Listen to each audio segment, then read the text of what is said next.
Hello, today I'm in Alfa Romeo Stelvio. In this video I'll show you how to check driver modes menu.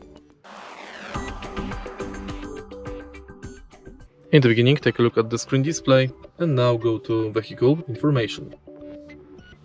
Go to DNA and now you can check modes and statistics for each driver mode. For example, for D we've got the engine torque limiter off, steering sport, shifting sport, all-wheel drive sport and gas pedal sport.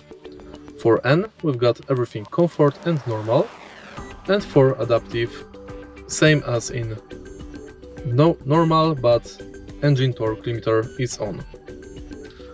And that's basically it. If you find this video helpful, please leave like, comment and subscribe.